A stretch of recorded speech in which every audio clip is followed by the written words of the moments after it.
What's going on, nerds? Welcome back to the Comic Book Nerd Nation, episode 26. This is take 2 because we had some very aggressive lawn mowing going on outside of someone's house. That's okay.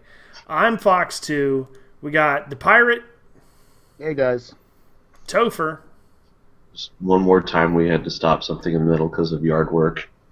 Except this time it wasn't Doug's fault. right, and the return of the majestic Whole Effin' Brian.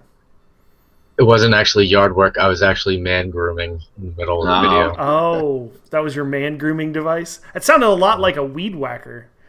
Well, it gets Maybe long it's down. been a while since you trimmed the hedges. It's getting warm out, so it's about time. Oh my god. Okay, well, now that we know that your pubes are as ferocious as the Amazon jungle, I propose that rather than jumping right into our what you've been reading, we cover Forever Evil because we've all been reading this week, and we've all been anxiously awaiting the release of issue 7 and the final tie-in from Justice League 30. Brian, let's start with you. Well, I think everybody's been worried that it wasn't going to be that great of a finale since they kept on holding it off for like 3 months. But after finally getting it into my hands and reading it immediately, I thought it ended great. I thought it ended that whole, I don't know, year? Has it been a year since it's been going on? 6 months? Almost a Yeah. year. Yeah. Like Since 9 months, maybe? Trinity War, then Forever Evil. I thought it ended it like great. I thought everything you wanted to know was fulfilled. I thought it left off some good future storylines that could possibly pop up. I mean, it leaves you with questions that you're like, oh, I can't wait till they touch base on this. I just thought that and the tie into Justice League number 30 was excellent. Yeah, that was my personal favorite part. Is like you said, it brought all of the storylines from all of the side books, all the tie-ins with Forever Evil Argus, and the only one that really kind of seemed left out to me was Forever Evil Arkham War.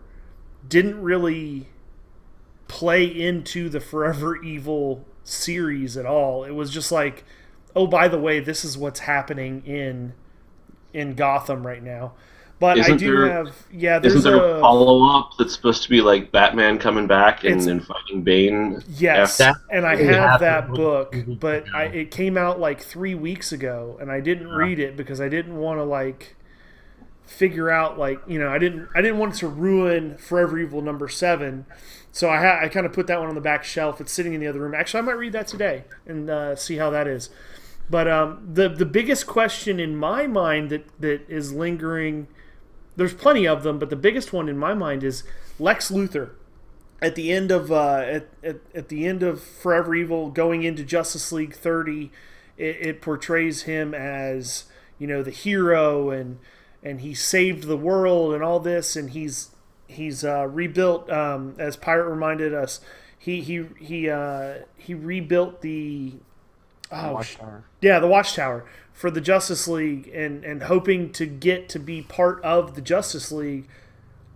I hope that they kind of left it off in a gray area where you're not really sure. Yes, yeah, maybe, no, I don't know whether or not he's going to be in the Justice League. But I would read that, even if it was just like a 6 issue run where they try him out and it doesn't end up working out or whatever. I think it would make for some really interesting storylines to have Lex Luthor trying to work alongside Superman and Batman and these other characters that he's been working avidly against as long as we can remember. I think that would be pretty interesting. But Pirate, what's your take on the whole nonsense?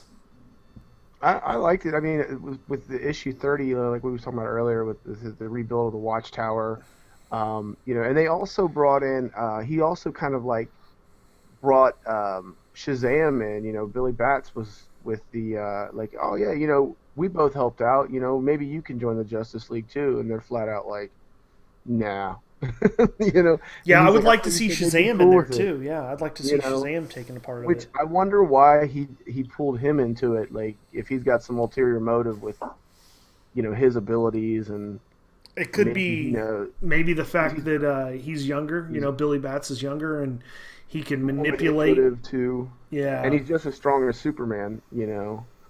So I don't know. I think it's going to be interesting, but Superman is definitely um, uh, he's not having it. he's not You having it know, right now. it at all. And then at the end, it ends with Lex Luthor showing up, at Wayne Manor, like telling Right, Alfred, that's like, right. tell Batman I'm here to speak with him, so he knows Batman's identity. That's the other big You one. I know, forgot about that. That's huge. I wonder yeah. how So that's I'm going to kind of play out. curious I to see can't where wait that to see the goes. next Justice League and see if they continue that train of thought as well. Oh, I'm sure the way they ended it, they have to, because that was big. Like, oh shit, I wonder Right. where this is going. So if you're an avid follower of the comic book nerd nation, which, believe it or not, there are a few of them out there. They're kind of like unicorns. They're pretty rare, We've met him. but we have met them. You can find avid followers of the Comic Book Nerd Nation podcast. You will know that every time we talk about Forever Evil, there's this disgruntled, disgust face that just washes over Topher, and then he kind of rips the headset off and spikes it down, similar to an NFL player that just scored a touchdown. And he just disappears for like 10 minutes. But this has not happened. And the reason for that is he finally got off his lazy ass and read some Forever Evil. So, Mr. Marvel, talk to us about DC. I don't know. I don't know if it was a violent ripping and slamming of the No, headphones. but it sounds I so mean, much better.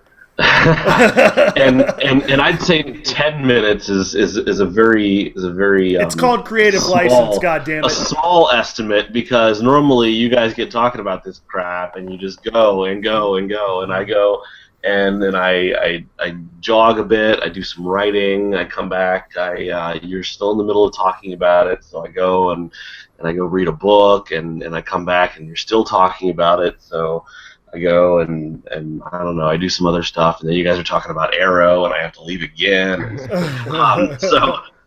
So yeah, no, this is cool, because my what I've been reading this week, so I won't have anything to talk about later, but was Forever Evil. I read the entire series in one go. I hadn't read any of it up to this point yet, so Did you get so the to whole read? thing's Let like me fresh. interrupt. Did you get to read any of the side stories, like the Forever Evil Argus? No, I didn't. I Highly still recommend it. I still don't know what Argus is. I have no idea what the hell Argus is. I have a lot of questions because I don't read a whole lot of DC stuff outside of Batman. So if it's not Batman, I probably don't know what the hell it is. So I've got a list of questions that maybe you geniuses can answer for me even after this. But no, I don't even know what an Argus is. The Rogues Rebellion one, I didn't read any of them. Rogues Rebellion, I think I figured out there's like a group from Central City that are the Yes, Rogues or something. yes. That's a group Yeah. that's like some of Flash's bad guys or something. Argus is a organization that was originally developed by the President of the United States, and its primary objective is to be the liaison between super beings and the government. Almost like Shield. Yeah, So it's like S.H.I.E.L.D.. Yeah, it's like Okay. the equivalent of Shield, basically. Okay. Well, yeah, no, I didn't read that. The Arkham War looked interesting to me too. As a Batman fan, I might go and check that one out after this. But no, I just so read. you can borrow them anytime. I just read Forever Evil 1 through 7. I didn't read the Justice League tie-in after that either. But I liked it. I thought it was a pretty good series. I kind of liked the the Lex Luthor perspective. Like being told mostly from his point of view. I liked the Batman was featured pretty heavily. I thought there was some interesting stuff. I'm, again, being a Batman fan, I'm really interested to see how the whole, identity of Nightwing thing plays out. the whole now Lex Luthor figuring out that Bruce Wayne is Batman. That one to me jumped out as pretty interesting. I thought too it was kind of cool, like seeing the counterparts for everybody. The fact that the Batman was Owlman, and if you've read the Court of the Owl stuff, like they even they refer to him as Thomas Wayne. Thomas Wayne was Bruce's brother who like doesn't survive. When he's younger, he's killed by the Court of Owls, and then at one point there's this guy who almost becomes he was running for mayor of Gotham in New 52 and some of the earlier issues, and he comes back and claims to be Bruce's long dead brother and whatnot. So it was interesting to see how, like, in an alternate world, like, Thomas is the one who survives, and there is the Court of Owls factored into it, and he basically looks like a Talon, which was kind of cool. So I thought that was neat. Some of them I just didn't get though, like Deathstorm. Like, I'm looking at this dude, and it took me forever. I'm like, who the hell is Deathstorm? Like, who is he supposed to be a parallel of? And then I found out it was Firestorm. And then I was like, who the fuck's Firestorm? Now, I apparently don't know who Firestorm is. Did you not hear? Did you not hear what's happening with Nightwing? Apparently not. Yeah, so there's going to be a new series called Grayson, and Nightwing, well, the former Nightwing now, is going to be almost like an agent of S.H.I.E.L.D., like spy, like type of character with guns and stuff. So. Which they actually brought that up because there was a scene where Batman was talking to There was a scene where Batman tells him, and Batman even says to Dick, he's like, this will be your most dangerous assignment, the most dangerous assignment I've ever given you, but they didn't really say what it was going to be, so I didn't know what it was. All right. So who wants to answer all my forever evil questions? You ready? All right. Let's see if the field of panelists available here can try and do this. All right. One, who is Firestorm? Like, where the hell does he come from? Like, Firestorm is been around a while. He's like a nuclear fusion mix between. He's been a multitude of people. Like, he's been. What was it? Ronnie. Ronnie Raymond, I think, and then Jason Bush. I can't remember. Was he man-made, or was he? Basically, the fusion. He was a college professor and a college student. Okay. Like joined together. Yeah, because it said something about this Matrix, and he's basically two people, and they were referring to the evil one as Professor Stein. So but I think Brian's got a grasp on what it is. In the original DC, Firestorm was Ronnie Raymond and Professor Stein. What happens is when they touch each other. Oh yes! Where do they have to touch each other? Off of the Firestorm. Talk dirty to me. And becomes one. My professor offered me superpowers if I touched him once, but I didn't go for it. Maybe I should have. What happens is when Firestorm is always, I guess, a person who's mainly like physical, and then a brain, somebody really smart. The guy in the brain is always in the mind of Firestorm, telling the physical aspect what to do. The physical aspect what to do.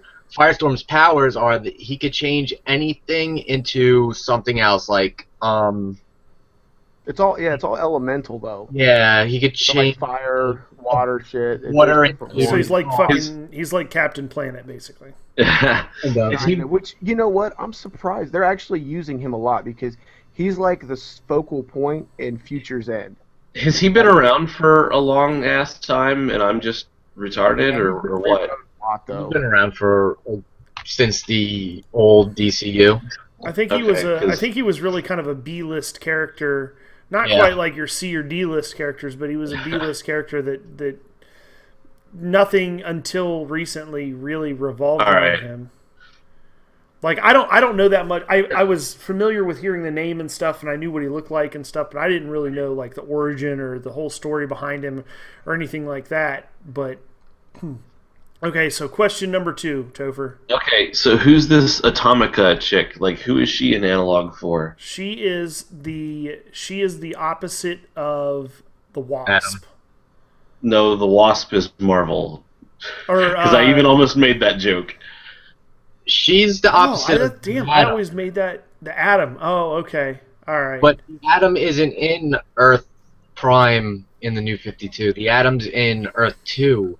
He hasn't been introduced. Oh, Fine. okay. So all where right, the hell 'cause- did she come from then? I I don't know. Maybe Evil World has an Evil Earth too. Well, is the crime syndicate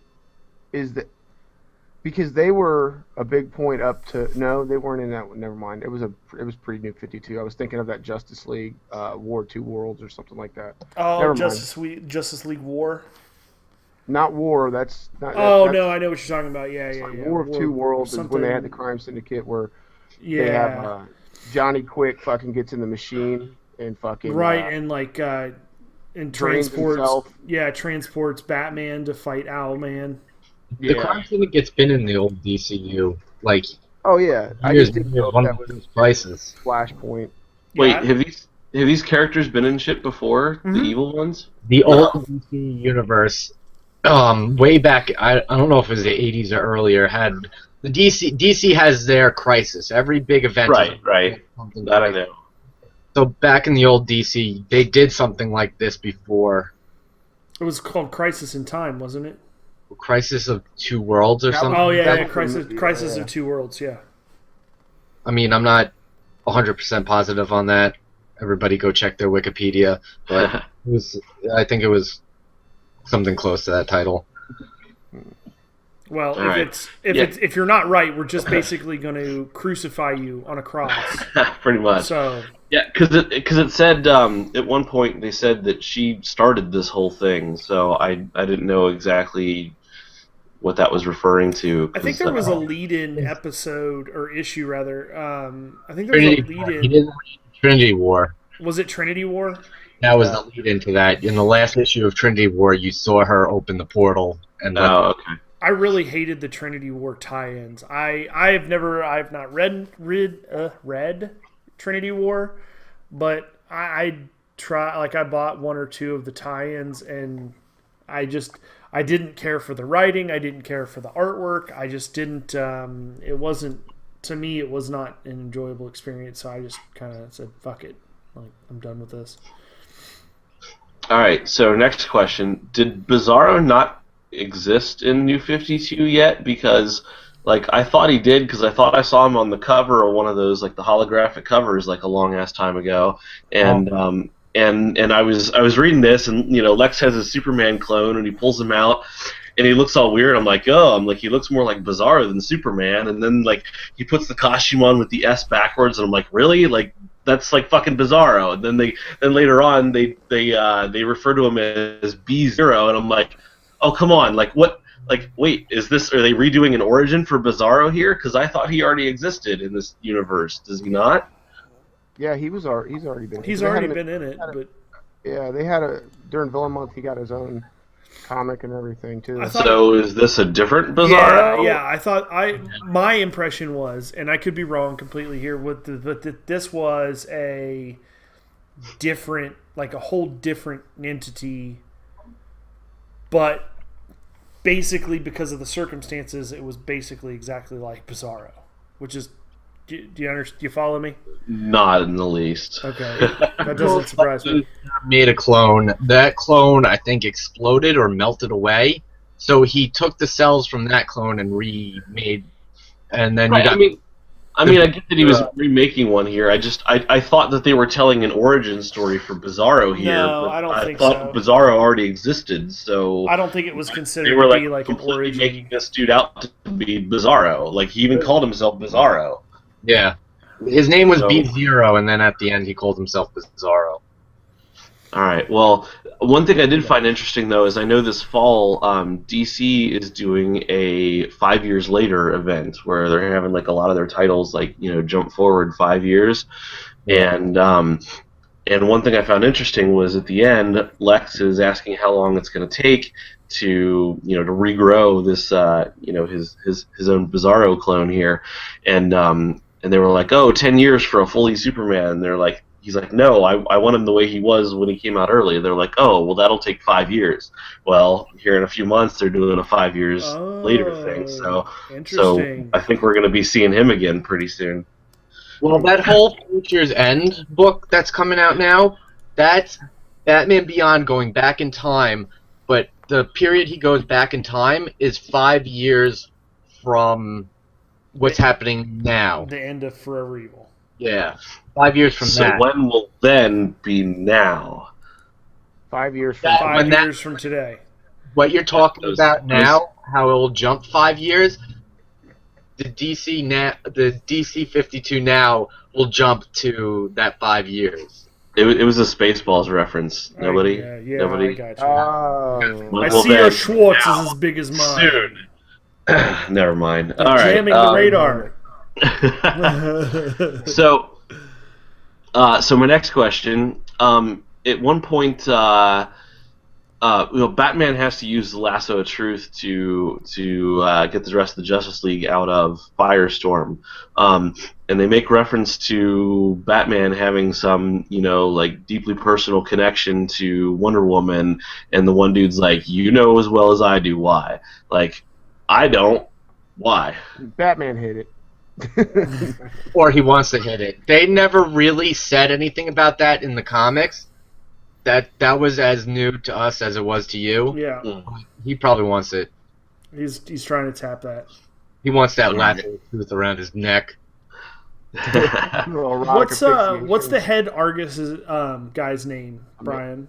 Amanda Waller? No. The guy. Oh, Steve Trevor? Yeah, Steve Trevor was the original. And this is part of what you'll get if you read the Forever Evil Argus books, Chris, is Steve Trevor is the person that discovered through meeting other people that is how he's been in communication with Martian Manhunter and this other person, I can't remember who. And they put together that they need the lasso of truth.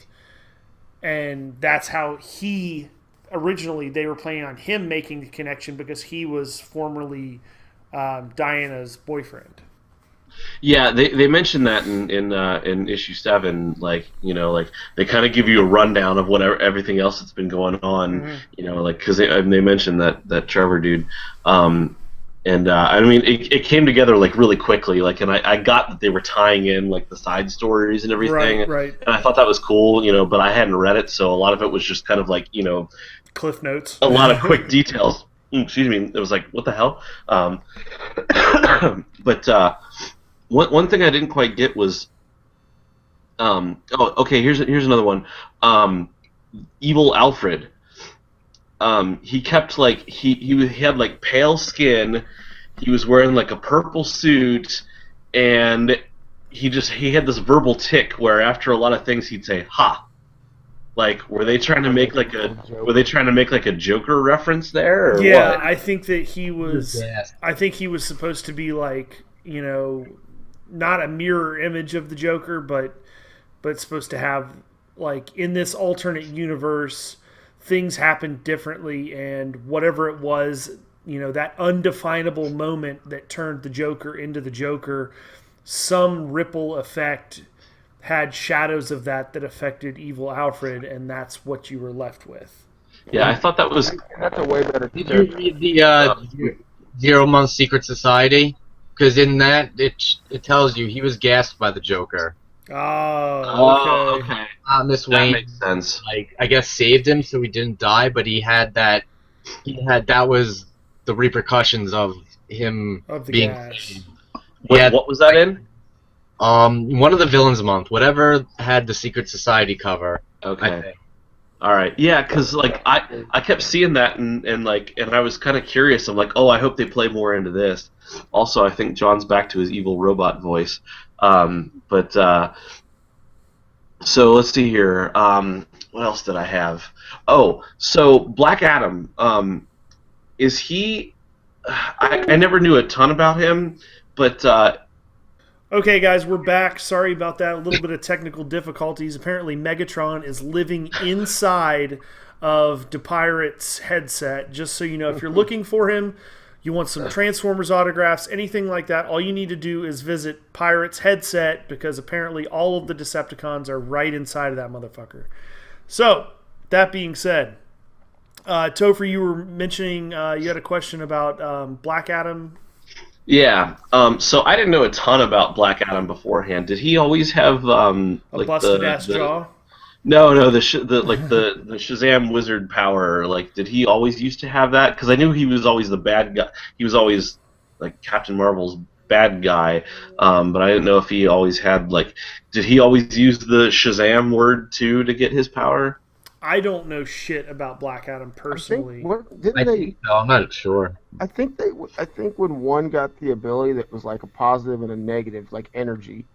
So like you had That the makes positive sense. energy, which was Shazam, and then the negative energy of Shazam, and that's where you get the Black Adam and then Captain Marvel. So I think that's what it was originally, but those characters have been changed around so much that Who knows? it's hard to really follow it. I mean, Now you mentioned Billy Batson before.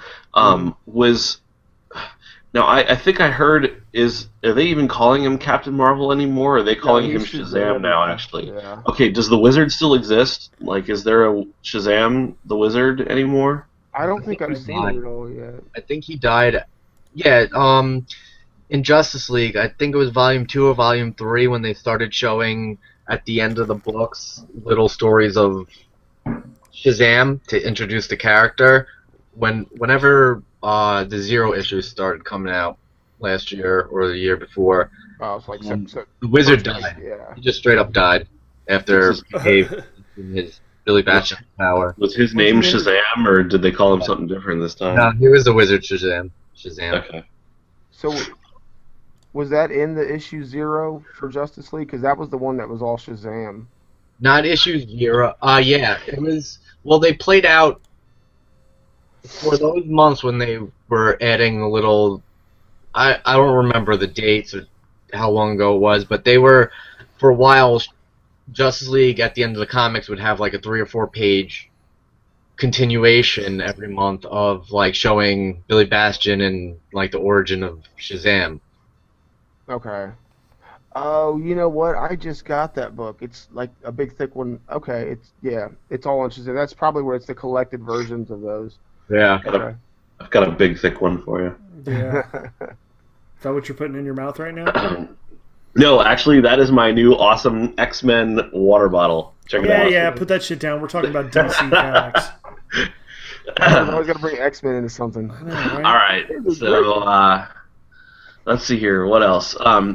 So one thing I was really looking forward to was seeing like how Owlman was gonna like what he had up his sleeve, for all of this, because it seemed like he had an ulterior motive here, and then like the whole like trying to set Nightwing free, and then he just like disappears. Like he's like, no, he's like, I'm not ready to give up on our partnership, and then like I turn the page.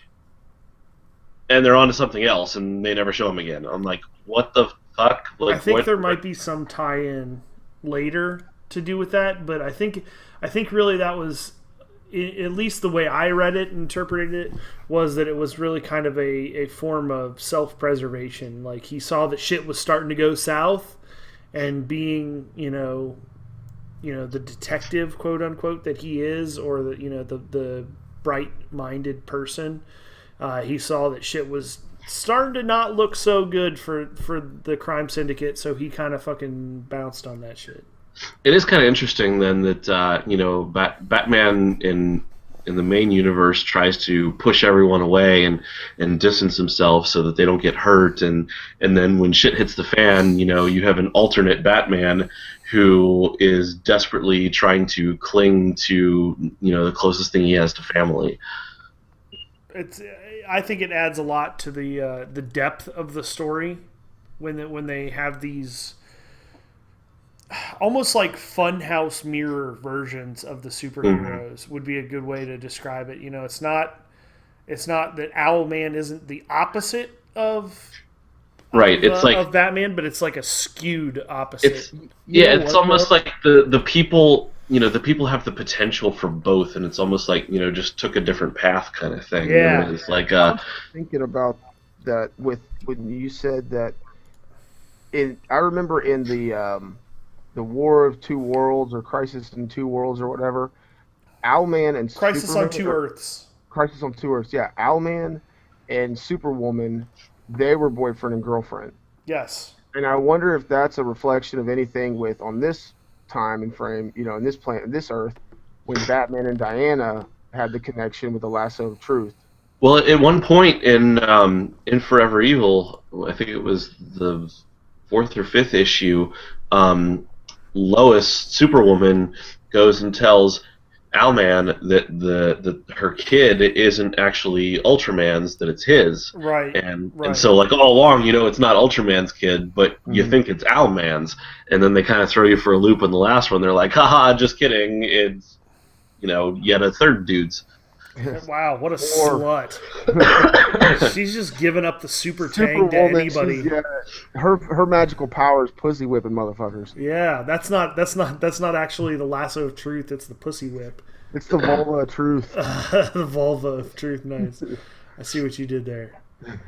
So Lex Luthor or Alexander Luthor then, like, I guess it was interesting because everybody else, like you said, or like we were talking about, is kind of like a somewhat of a mirror, like a what if this character took a different path kind of thing.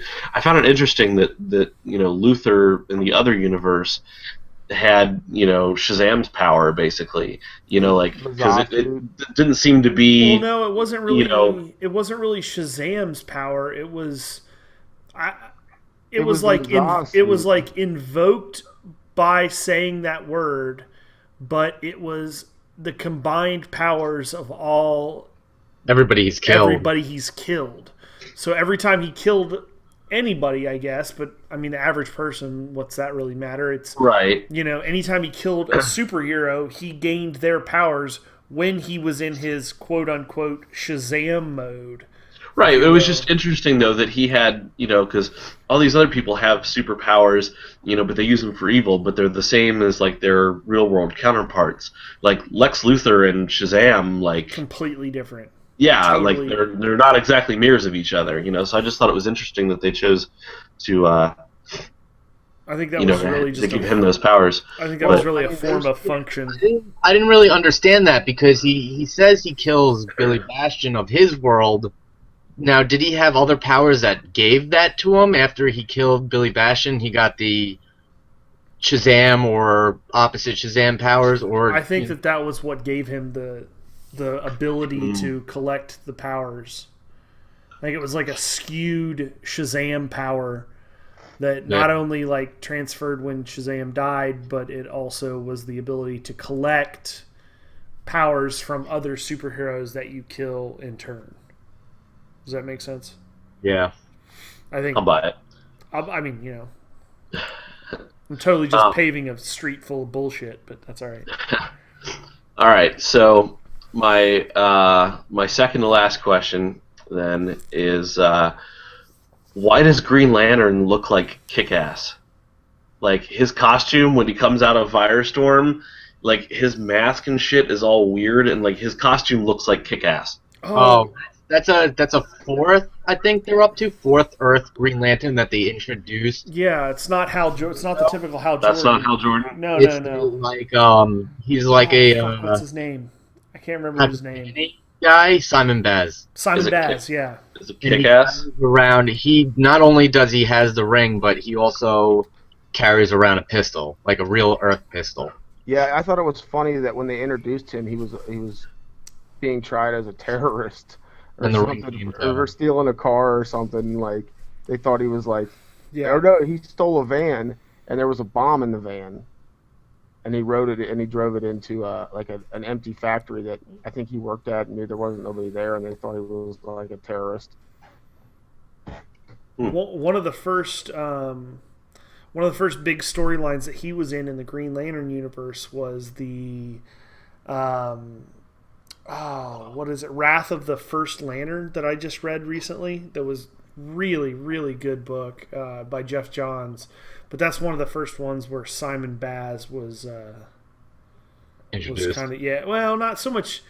No, because he got his Not he got his ring introduced. before that. He was definitely a Green Lantern before that, but it was like the other members of the Green Lantern Corps and the other people, the other, Yellow Rings, all the different ringed people in the universe didn't really necessarily know who this dude was. So it was. That's because he got his ring from. His ring was one that Sinestro made for Hal Jordan. Right. When Sinestro's planet was under attack. Right, and that comes into question in the book that I'm talking about because he can't hurt Sinestro with the ring because of that, and I think that's where the gun comes in. I believe he shoots Sinestro. Yeah, he does. It's not a full ring that he has. It's a clone ring that Sinestro made for Will when his army was basically kicked him out and he needed Hal Jordan, and how he took the ring. They, after that whole storyline, didn't they give him a full ring after Sinestro went back to beat the First Lantern? When he went back to a Yellow Lantern and had... I believe so. I only read up to like issue 14 or 15. Oh, yeah. The new 52, so I don't think I've gotten there yet. Like, basically, he's where I'm at. He's pretty much just got the ring and figuring it out and stuff. All right, Topher, what's your last and final question? I said second last, and then when you guys were just talking, it reminded me I had another one. All right. I thought it was cool when they showed Batman's emergency protocols, basically the box with all the the thing for taking out all the other Justice League members, because they used to talk about that every once in a while back in the day. But I thought it was interesting that he didn't have one for Wonder Woman. Either that or it's invisible. Oh. Right, and that was the first thing I thought of. That was the first thing I thought of was that it was invisible, and Selena just didn't see it. And I almost expected him to say, "No, it's invisible," but they just put it back, and he's like, "Well, it doesn't matter." So maybe I don't know. Maybe there's your first clue as to Exactly. the emotional attachment that Batman Maybe has decided to Wonder that he Woman. doesn't want to get rid of her. It's Or not maybe his it's emergency. giving him the fucking Bat D. Yeah, his emergency plan is not like some kind of super weapon or anything like that. It's a condom in his pocket. I thought it was an invisible anti-aircraft missile. It's an invisible clam. Oh god. Seeing Batman with that that yellow ring though, and turning into a Yellow Lantern was pretty badass. I was kind of hoping Sinestro would when he's like, "You'd make a really good Yellow Lantern." I was hoping he'd give him another ring, to hold on to just in case. I think the best. I think maybe not the best, but one of my favorite panels from that entire series of books was the splash panel. I know we talked about it when it first happened, where Sinestro cuts off the evil Green Lantern. What's his name? Power Ring. Power Ring cuts off Power Ring's arm, and the ring shoots off. That is. Oh, that's another. Oh yeah, and that's another. We don't know who the ring went to. Right, I kept waiting for them to show who the ring went to. It went to that lady. She was like this what? girl that was. Lady. Yeah, it went to a Was chick. that? Oh, Was that that in a was different Ju- book? Oh, that was in Justice League 30. Yeah, it Was went. the girl, It went she to went a to woman. her sister. She was like a fucking doomsday prepper, and so she locked herself in her apartment when all this shit was going on, and her sister came to show up and was talking about, like, I guess they got into it and thought she was crazy for hoarding all this food and shit for doomsday.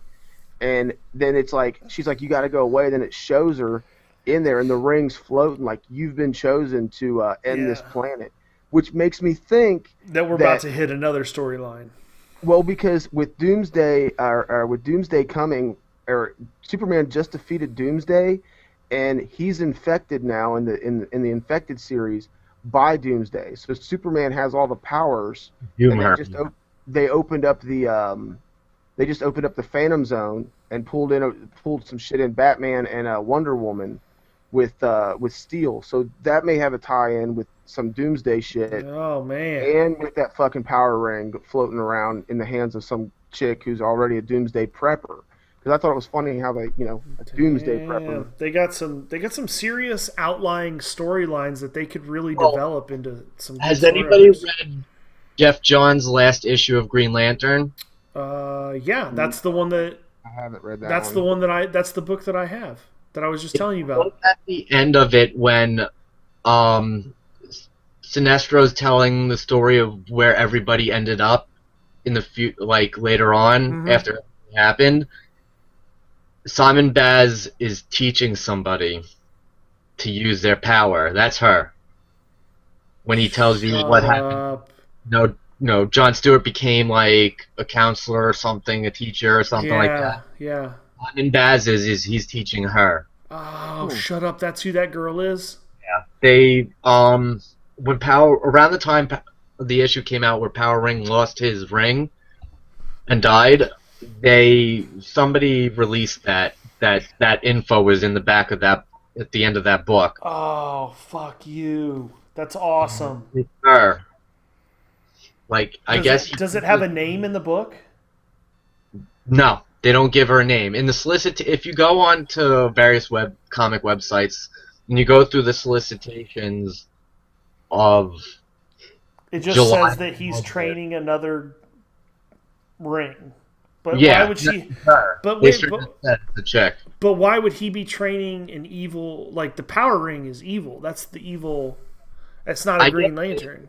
I guess they can manipulate it somehow. I don't know. I guess they'll explain it somewhere down the line because she in the August solicitations for DC, she ends up. You see her from a cover of something with the outfit on, like her Power Ring outfit. Oh fuck! I'm gonna have to read that again now. God damn it. Dude, my favorite panel in there, hands down, was when Captain Cold fucking shot Johnny Quick's fucking leg off, dude. Oh yeah, that was pretty good.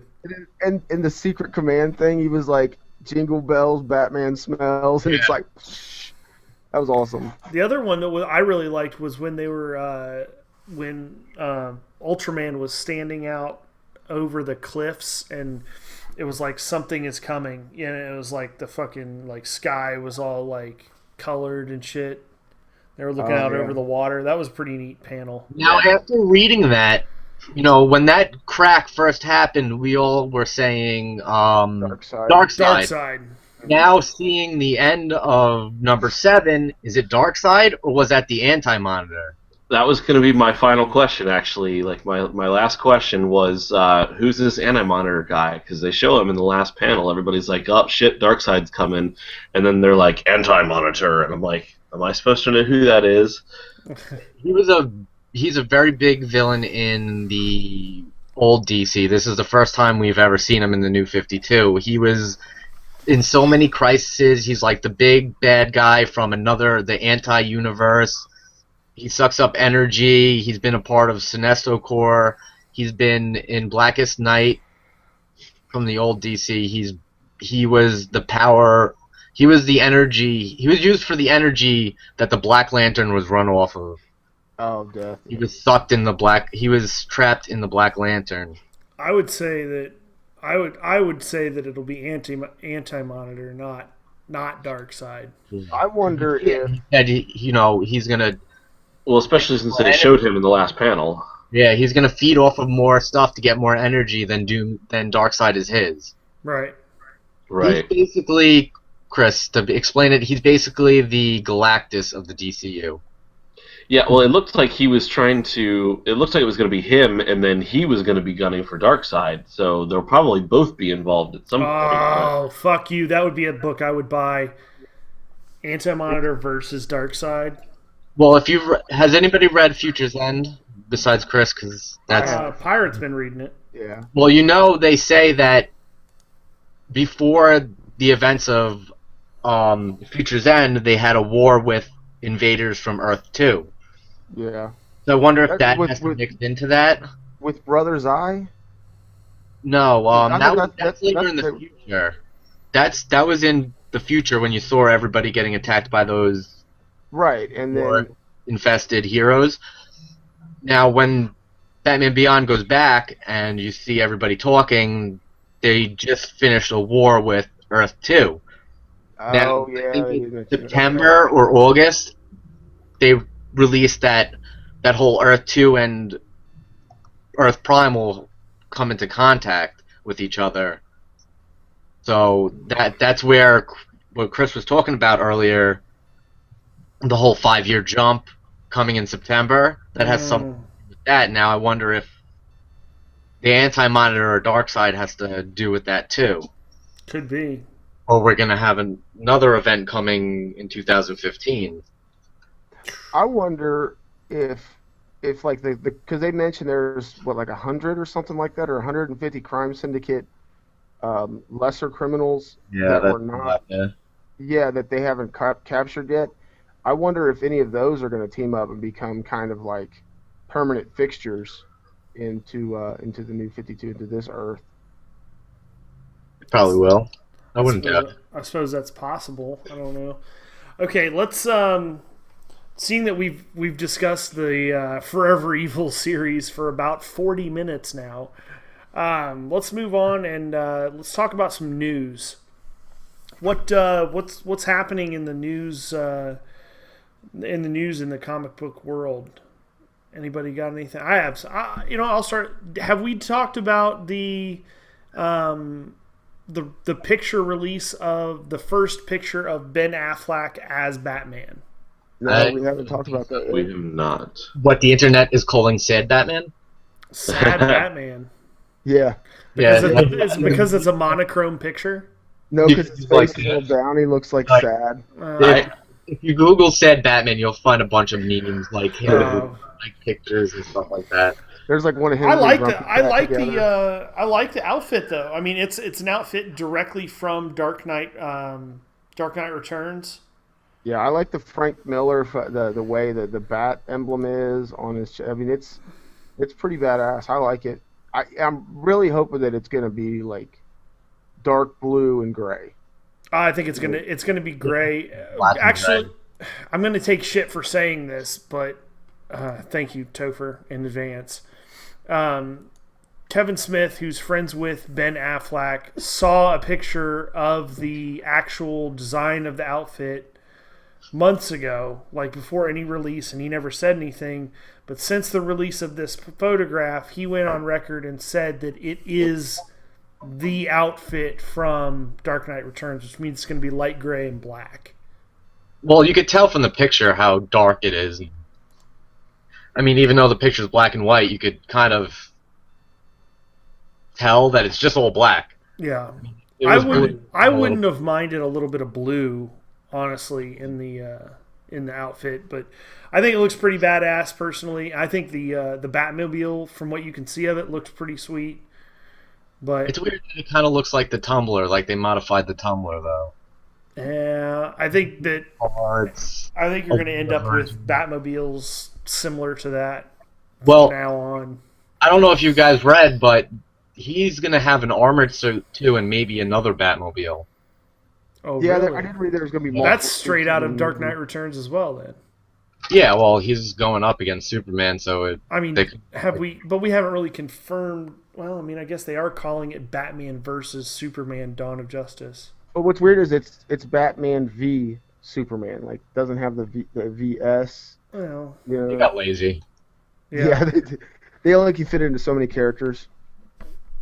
But what was I gonna say? They already had the description of what Ben Affleck's Batman would be like. That he's been out of the game for a little bit. That he sits in the Batcave controlling bat drones, and that he's estranged from his former sidekick. It's interesting though that like they're gonna have Lex and Batman both in it. You know, somewhat maybe even on the same side. I wonder if there'll be any hints as to the future of the comics in the movie. You know, as to Bruce Wayne and Lex Luthor working together, especially now that Lex knows that Bruce Wayne is Batman. That could be badass. So yeah, that's a good point. I don't want to do, since only one of us has seen the new X-Men movie, Brian, I just want to point out that you did say that movie was going to blow. You did say multiple occasions that it was going to be terrible. Brian says everything's going to be And I want to shitty. use that to just point out that you have also said the same thing about Superman versus Batman, and I would like to further this. I would like to use this to further rally my troops in supporting me that Superman v Batman Dawn of Justice will outdo Captain America 3 at the box office I'm still on not giving opening day. Just for the, I mean, I'm still not giving the Superman Batman because of what they're doing and shit like that. Yeah, you're fucked. Even if I say the suit looks good, that doesn't. You're fucked. Acting. He's backpedaling. Yes. I love the Backpedal. message Backpedal that so they far. send when that comes I want out. you to backpedal so far that you're all the way on my side of the argument. Brian's I love it. Wait, I don't want to argue with this because I am wearing a Superman shirt. Yeah, suck it.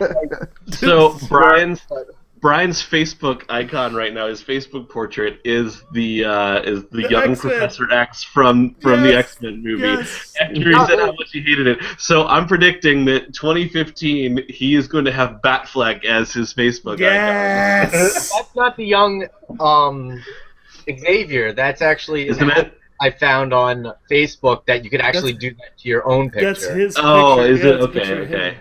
Oh, I'm gonna have to do that then. Oh, I that's think it's just... funny that as soon as we messaged him when the Batmobile and Batsuit came out, his response was Batman v Superman: Dawn of Poop. like you can't even have one positive thing to say about it. Like, This movie's going to be awesome. The suit looks good, but I want to see it like a different position of him, just in case. oh, yeah. What, do you need to see him, like, grabbing his ankles or something? Or what? Like, what's Bent over the hood of the Batmobile with his Like, finger, bent- like, up Yeah! Me, Batman, vagina Superman, Dawn of Check Poop, out the bat thong. Oh, Dawn of God. Placenta. Wow. So another thing that's happened recently, you guys were talking about earlier before the podcast, was the 5-minute trailer for the new Flash series on Flash. CW. I haven't seen it, so Pirate, you want to You're tell doing us? shit wrong. I'm man. doing it wrong. So tell I us didn't know about there it. was one until you just mentioned it. It's really good, man. It's got like basically Oliver Queen's in it, and he's just, dressed up as Arrow, and he tells him like you can do stuff that I can't do, and like you need to have your power, like you need to use your powers, and it talks more about his family's murder, and then it talks about like it's funny too because like Arrow does this like conversation with him and does this little like parkour barrel roll off the side of a building or something. It was just hilarious, but it looks really good. It shows him getting the suit and how he gets it. With Steam, he shows the people that were in Arrow that worked for Star Labs. They're helping him. They're basically his sidekicks. It's a really good trailer. I mean, for it's almost 6 minutes long. I mean, it's like a little short film. Honestly, I mean, it's pretty sweet. I liked it. The CGI was really good. How they have him look as he's running is really good. Yeah. That's good. That was one of my biggest concerns. My And favorite the part is battle with him with Weather Wizard. yeah. And that was pretty badass. Like, I mean, it's basically like it's a short film. Like, it's not even. I wouldn't even call it a fucking trailer. I mean, my favorite part of the trailer is if you remember in Arrow when he was explaining his mother's death, how he saw like the ball of lightning going around and he saw Boom and shit. Yeah. They show that in the beginning of the 5-minute long trailer, and the lightning that he's looking at is actually yellow and red, and when he says I saw a man in it, you actually see a very blurred vision of a yellow and red man, which is basically right there. That's Reverse Flash, and you see the outline and the color scheme of him. You don't see himself, like you could make out You like know what it is. You take it away. but you know from what you're seeing it's a man and it's Reverse Flash. That's interesting. I want to see the show. I'll probably now later today watch the trailer, but I'm looking forward to the show. I've really enjoyed watching Arrow. I haven't been a big fan of Agents of Shield for whatever reason, but it brought me back in after Cap 2. It brought me back into liking that show. yeah. My theory is if Agents of S.H.I.E.L.D., if you guys remember 24 from Fox, if Agents of S.H.I.E.L.D. was like that show, it'd be fucking amazing. 24 is back, by the way. If you Yeah. guys are on a side note, I got the first episode. I just it's haven't watched good. It's good. If Coulson or Ward was more like Jack Bauer, then it'd be... The whole world would be better if everybody was like Jack Bauer. Don't kid Oh, yourself. hey, and how about for those that did watch Agents of S.H.I.E.L.D. and the season finale, how about Agent Coulson is now Director Coulson? Nick Fury passed the torch on to Interesting him. how that's going to play out with the movies and stuff like that. I thought the finale was pretty good. I liked enjoyed it. it. I like my favorite part of the finale was when Sam Jackson gave Coulson the destroyer gun, and he goes, "I know what it does." I know how to use. Yeah. Any other big news that we need to hit on before we're finished this week? Ant-Man I got backed out. one. Oh, hang on before we get to you, Topher. The Ant-Man writer backing out. The director either backed out or got booted because Or of was backed out. for creative differences. The studios wanted him to go one way, I think, and he wanted to go another way. Do you think that this will push off that movie like further out? Like, I mean, I don't know what part of the process they were in right now, but Well, the problem is if it When- pushes that it movie off was too supposed much, to be it's going to push next off all fall? the other ones back. Is that movie supposed to be next fall or? 4 months after Avengers 2. Yeah. Should be interesting to see as we get more information about that. We'll obviously keep everybody updated. Last bit of news, Topher, what have you got?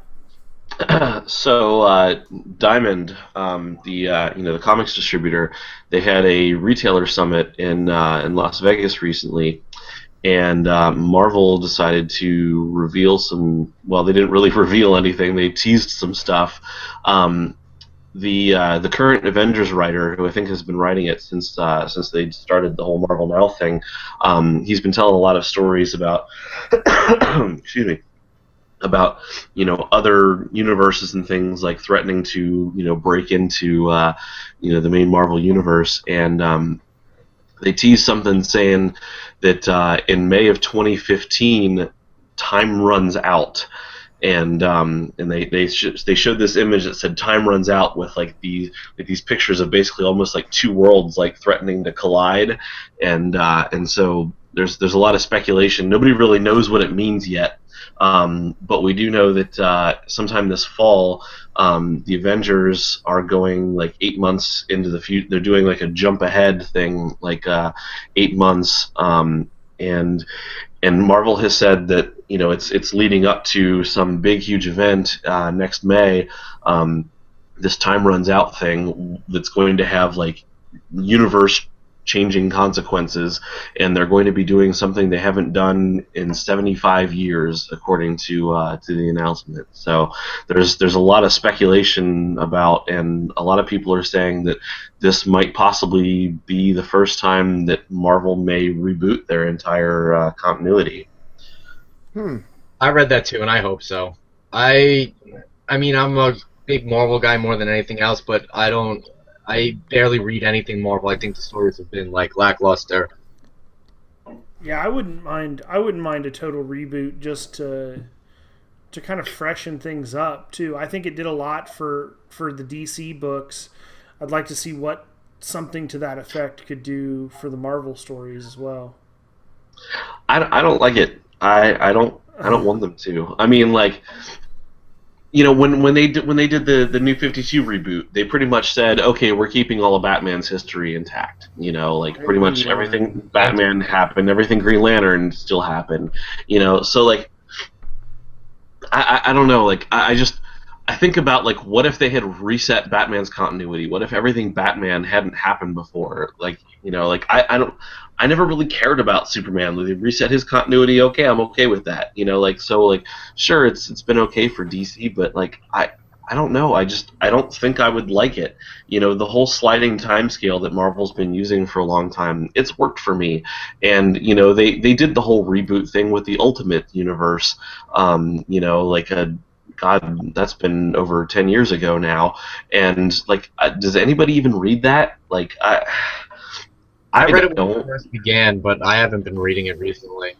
I mean, I've always heard that Ultimate Spider-Man, the run on Ultimate Spider-Man was great and still is really good. But for the most part, I'm always like, these stories don't count. It's not the real thing. I don't care. And I know if they get rid of the main Marvel continuity, then there's only going to be one, and I'll probably end up reading it. But I don't know. Like it just it has me worried. I don't want to see it happen. Well, it should be interesting. I'm up and down, 50 on 50 on that, because they could redo it like the New 52, and it gives some people their continuity and reboot other people, and it could just not fit together. Shit though, like I've been reading Batman since New 52 came out, and I still like there's weird things that they'll make reference to, and I'm like, so the whole Black Lantern thing, did that ever happen? Like, because that was a crossover with like they say, oh yeah, Batman's history is intact. Okay, well what about all the shit he did with Superman ages ago? Superman doesn't have a history, so did that happen? It's like they say that, but there's so many damn contradictions that like, sure the stories they're telling now are good, but like I find myself confused at the end of it, and the whole point of doing a reboot is to lessen the confusion on readers, and like I feel like long-time readers are going to be more confused I than think it's last. to lessen the confusion on new readers than it is readers. Period. You know what I mean? Because Right, but if you've got all of this time invested in reading this whole story arc or whole universe, and they throw a bunch of new stuff in there, it does get confusing. I mean, but the nature of comic books is to reinvent themselves anyway. I mean, like pick any title in the Marvel universe and tell me that they're doing the same thing that they did 50 years ago. They're not. And so like I don't understand why you need a reboot to make that happen. Like tell any story that you want to tell with a reboot, just tell it now. Like I don't know, like if the character's still alive, why can't you tell that story? There's nothing keeping you. There's always a way to explain it. There's a way to set things up. Like most of the characters now don't have the same personalities they did even 20 years ago. Like they've been altered so much. Like a new writer will take over a book. Even like the Marvel Now thing that happened a couple years ago. Like you didn't really need to know hardly anything that happened before that. Sure, they bring in a lot of characters, but DC's bringing in a lot of characters. I read Forever Evil. I didn't know who half the fucking people they talked about were, and you can't tell me that like you talk about this guy's history and like, oh well, back before in the old DC he was this and this. It's like nobody knows anything about them from the new DC, so it's like, why do you need to know their history to include them in a book? I don't understand the point of a reboot. To me, it doesn't make sense. You can tell the same stories without throwing away all their history. Sounds to me like Topher is about to have a mental breakdown if this Fired happens. up. So, well, we will. I might throw a small tantrum. We'll definitely stay tuned to this and make sure to get the tantrum on video. But that's about it for this week. I'm phoxxtwo. We got Pirate. See you guys. Topher. I'm leaving right now to go see the X-Men movie, so that'll be awesome. Fantastic. Maybe we can talk about that next week. Next week. And the whole mother effing Brian. Peace.